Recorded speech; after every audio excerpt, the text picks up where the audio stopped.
नमस्कार बच्चों, कैसे हैं आप सब। बच्चों, आज की वीडियो में हम र के विभिन्न रूपों के विषय में पढ़ेंगे। ये वीडियो सभी कक्षाओं के विद्यार्थियों के लिए महत्वपूर्ण है। बच्चों, र के विभिन्न रूप। र का नंबर 1 सामान्य रूप होता है, दूसरा पदेन रूप होता है, तीसरा भी पदेन रूप होता है लेकिन ये उल्टा वी लगता है, और चौथा जो रूप है वो रेफ के रूप में प्रयोग होता है। बच्चों, ये र की मात्राएं नहीं हैं। कई बच्चे इनको र की मात्रा समझते हैं। र की मात्रा नहीं है, ये र के रूप हैं। क्योंकि आपको पता है कि मात्राएं तो सिर्फ स्वर की होती हैं, जबकि र तो एक व्यंजन है, इसलिए व्यंजन वर्ण की कोई मात्रा नहीं होती। तो आप इसको र की मात्रा ना समझें, बल्कि इसको र के विभिन्न रूप समझें। ओके, ये र के विभिन्न रूप होते हैं। तो बच्चों, पहला रूप है सामान्य रूप। सामान्य रूप मतलब जैसे र होता है वैसा ही लिखा जाता है। जैसे र का सामान्य रूप है ये, और ये जैसा बोलते हैं वैसा ही लिखते हैं। लेकिन बच्चों, ये स्वर सहित होता है। ये र में स्वर होता है, जैसे राम, आराम, रहना, रबड़। देखो, सब में र का सामान्य रूप है। र का दूसरा रूप होता है पदेन रूप। पदेन रूप यानी कि पैर, किसी वर्ण के पैर में लगने के कारण इसे पदेन कहते हैं। जैसे ये देखिए, गौ है, गौ के पैर में लग गया तो पदेन रूप हो गया। भौ है, भौ के पैर में लग गया तो पदेन रूप हो गया। ये सब वर्णों के पैर में लगा हुआ है, इसलिए यह पदेन कहलाएगा। ठीक है बच्चों। लेकिन देखिए, कई बच्चे क्या करते हैं, इसको इस तरह से लिखते हैं। ऐसे नहीं लिखना, आपने इसको इसी तरह से लिखना है, पदेन के रूप में, ऐसे। ठीक है, ये गलत रूप है बच्चों। और ये र का दूसरा रूप है पदेन रूप। ये उल्टा वी होता है, अंग्रेजी अक्षर का उल्टा वी होता है। ये जो है बिना पैर वाले गोलाकार वर्ण के नीचे लगता है। आपने ट वर्ग पढ़ा है ना, ट, ठ, ड, ढ। अब देखो, इनके पैर हैं क्या? नहीं है, नीचे से गोलाकार है। तो जो गोलाकार वर्ण होते हैं उनके नीचे पदेन रूप लगता है। अगला है र का रेफ रूप। ये किसी भी व्यंजन वर्ण के सिर के ऊपर लगता है। ये अंग्रेजी अक्षर सी की तरह होता है। जैसे देखिए, ये क के ऊपर लगा है, ये ध के ऊपर लगा है, ये मौ के ऊपर लगा है। ठीक है, तो आपको ये तो पता लग गया कि पैर में लगने के कारण इसको हम पदेन रूप कहते हैं। और ये क्या होता है? स्वर सहित होता है। यानी कि जैसे ये र है, ये देखिए, ये र है ना। अब र को हमने इस रूप में लिखा तो ये हुआ र धन औ, यानी कि स्वर सहित है ये। ठीक है, यानी कि ये र पूरा होता है। अब जैसे मैंने ये लिखा म्र, तो इसमें मौ आधा है और ये र पूरा है, यानी कि मौ आधा और ये र पूरा। ऐसे ही प में देखिए, ये प आधा और ये र पूरा। तो बच्चों, आपने ये याद रखना है, जो भी र पैर पर लगेगा, जो पदेन होगा, वो र हमेशा पूरा होगा, यानी कि स्वर सहित होगा। इसी तरह यहां भी देखिए, यहां भी ये पैर में लगा है ना, तो पदेन ही है। तो यहां पर भी ये र पूरा है। अब देखिए बच्चों, ये ट है, ये ट आधा है। ट जब आधा होता है वर्ण तो हम हलंत लगाते हैं, और यहां पर हमने इसी को ऐसे लिख दिया तो ये शेप ले लेता है, परंतु है ये इसी तरह का र। ठीक है, तो आपने ध्यान रखना है कि जो बिना पाई वाले व्यंजन हैं उनके नीचे भी ट इसी शेप में लगेगा। पदेन का यही रूप होगा, लेकिन वो आधा होता है वर्ण, तो इसलिए हम इसको इस तरह से लिख देते हैं। चलिए अगला बच्चों, ये व्यंजन वर्ण के सिर पर लगता है, इसलिए हम इसको क्या बोलते हैं? रेफ बोलते हैं। लेकिन बच्चों, इसमें स्वर रहित होगा। ये जो र होगा ये स्वर रहित होगा, यानी कि स्वर इसमें नहीं होगा, यानी कि ये आधा होगा।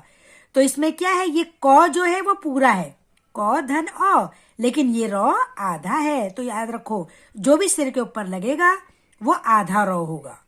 ठीक है, आगे देखिए, ये वाला र व्यंजन वर्ण में इस तरह से लगता है, एक डंडे की तरह से लगता है। डंडा खींचा होता है, इस तरह से लगेगा। जैसे प में लगा है प्र हो गया, घ में लगा है घ्र हो गया। अब देखो पौ में अगर हम इस तरह से लगाएंगे तो गलत है, ऐसे लगाएंगे तो गलत है, ऐसे ही लगेगा ये। आपने इसको ऐसे लगाना है, आपने इसको ऐसे नहीं लगाना, ठीक है। अब बच्चों देखो, ये वाला रॉ गोलाकार व्यंजन वर्णों के साथ लगता है, लेकिन लगता ये भी इसी तरह से है। अभी मैंने आपको बताया कि ये टॉ आधा है, अब इसमें हमने ये रॉ लगा दिया तो इसकी शेप ऐसी बन गई, ठीक है। तो ये भी पदेन रूप है।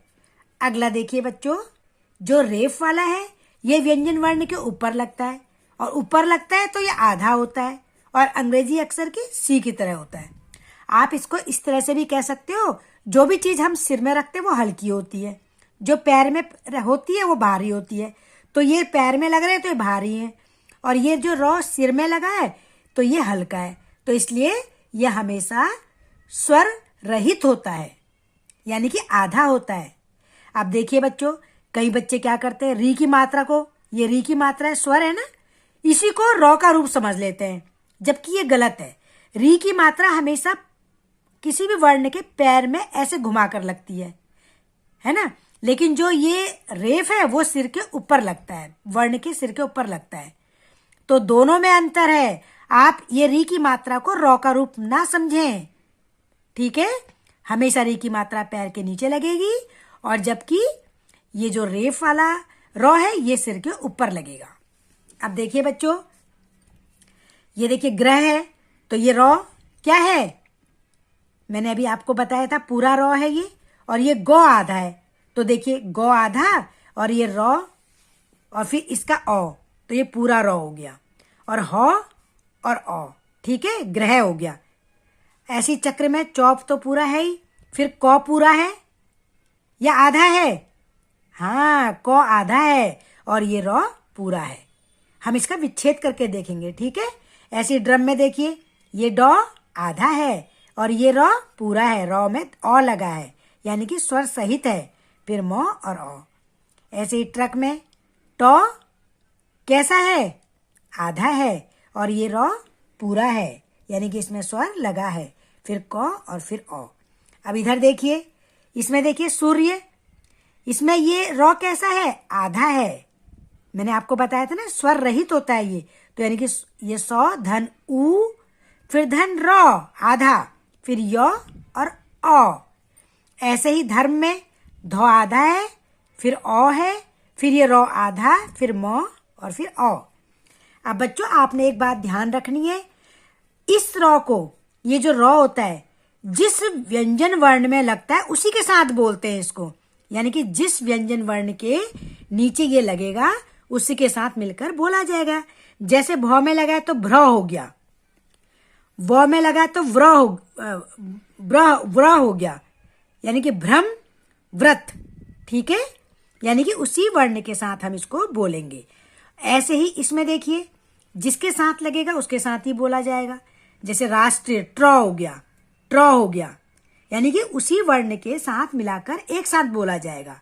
लेकिन जो ये वाला रॉ है, ये जिस वर्ण के ऊपर लगेगा उससे पहले बोला जाएगा। अब देखिए ये रॉ जो है गौ से, गौ के ऊपर लगा है, इसलिए हम इसको कहाँ बोलेंगे, गौ से पहले वाले वर्ण के बाद, यानी कि ये माँ के बाद बोला जाएगा। मार्ग, वर्षा, ये शौ से पहले बोला जाएगा रॉ, ये आपने ध्यान रखना है। ये वाले रॉ जो पदेन है वो तो वर्ण, जिस वर्ण के साथ लगेंगे उसके साथ ही बोलेंगे, ठीक है, जिस वर्ण के साथ लगेंगे उसके साथ ही बोले जाएंगे। लेकिन जो रेफ वाला रॉ है वो जिस वर्ण के ऊपर लगेगा उससे पहले बोला जाएगा। अब देखिए बच्चों, हम कुछ क्वेश्चन सॉल्व करते हैं। ये देखिए जिसमें आप अशुद्धि करते हैं। अब ये देखिए, बताइए पुनर्जन्म ठीक है, नहीं है, पुनर, मैडम बोल रही है पुनर, पुनर यानी कि किसके बाद आ रहा है, नौ के बाद आ रहा है, तो ये जौ के ऊपर लगेगा। मैंने बताया था ना जिस वर्ण के सिर पर लगता है उससे पहले बोला जाता है, तो इस तरह से आएगा पुनर्जन्म, यानी कि पुनर, नौ के बाद रॉ, पुनर्जन्म। अब ये आधा रॉ है तो जल्दी से बोलेंगे।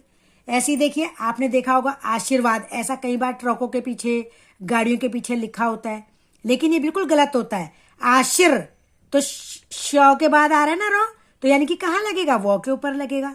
और व से पहले बोला जाएगा। तो इस तरह से आशीर्वाद। ऐसी पुनर्विवाह ऐसे नहीं लिखते इसको हम ऐसे लिखेंगे पुनर, यानी कि नौ के बाद रॉ आएगा, है ना। तो जब रॉ नौ के बाद आएगा तो कहाँ लगाएंगे, व के ऊपर लगाएंगे, तो पुनर्विवाह। ऐसी देखिए धर्म कोई ऐसे लिखेंगे नहीं, धर्म लिखेंगे धौ के बाद रॉ आ रहा है, आधा रॉ आ रहा है ना, तो धर्म, यानी कि जहां जिस व्यंजन वर्ण के ऊपर रॉ लगेगा उससे पहले उसको उच्चारण करेंगे। बच्चों, मैं आशा करती हूं कि अब आपको रॉ के विभिन्न रूप अच्छी तरह से समझ आ गए होंगे। अब आप इनको अपना जब भी प्रयोग करेंगे तो कभी भी ऐसी गलती दोबारा नहीं करेंगे। तो बच्चों, अब आप इसका दोबारा से अभ्यास करिए, इसको पढ़िए। तब आप जब इसको पढ़ेंगे 2-3 बार तो आपको ये अच्छी तरह से समझ आ जाएगा। धन्यवाद बच्चों।